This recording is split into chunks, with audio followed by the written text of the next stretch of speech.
na istorya man lang yan, sir. Chismis lang ho.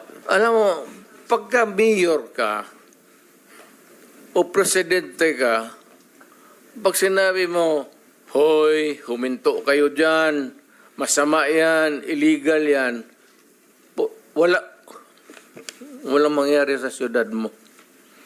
Pag sinabi mo, kayo, huminto kayo, papatayin ko kayo.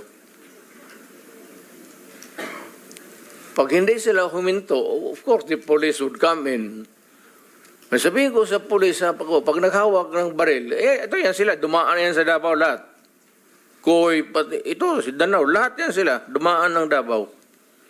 Ang order ko talaga sa kanila, pag maghawak ng baril, patayin mo na para one less criminals.